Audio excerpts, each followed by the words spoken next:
First reading, a reading from the second book of Samuel, chapter 12, verses 1 to 7 and 10 to 17.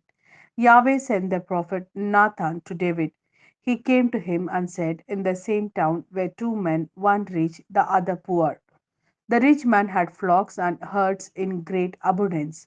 The poor man had nothing but a ewe lamb, only a single little one which he had bought. He fostered it, and it grew up with him and his children, eating his bread, drinking from his cup, sleeping in his arms. It was like a daughter to him. When a traveler came to stay, the rich man would not take anything from his own flock or herd to provide for the wayfarer who had come to him. Instead, he stole the poor man's lamp and prepared that for his guest. David flew into a great rage with the man. As Yahweh lives, he said to Nathan, the man who did this deserves to die for doing such a thing and for having shown no pity. He shall make fourfold restitution for the lamb. Nathan then said to David, you are the man. Yahweh, God of Israel, says this: I anointed you king of Israel. I saved you from Saul's clutches.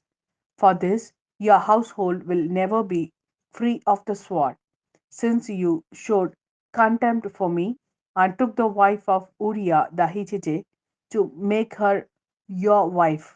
Yahweh says this: out of your own household I shall raise misfortune for you. Before your very eyes I shall take your wives and give them to your neighbor, who will lie with your wives in broad daylight. You have worked in secret, but I shall work this for all Israel to see in broad daylight. David said to Nathan, I have sinned against Yahweh. Nathan then said to David, Yahweh, for his part, forgives your sin. You are not to die. But since you have outraged Yahweh by doing this, the child born to you will die. And Nathan went home. Yahweh struck the child which Uriah's wife had borne to David, and it fell gravely ill. David pleaded with Yahweh for the child.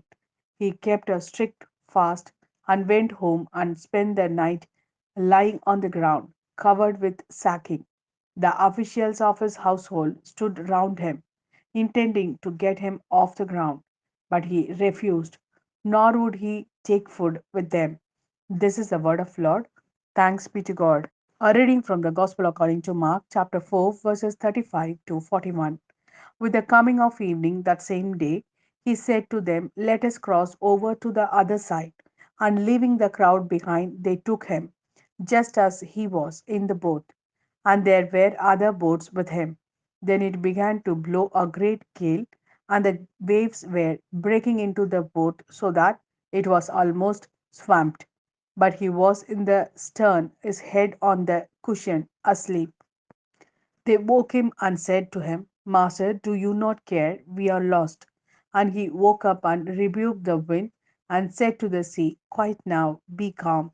And the wind dropped, and there followed a great calm. Then he said to them, why are you so frightened? Have you still no faith? They were overcome with awe and said to one another, who can this be? Even the wind and the sea obey him.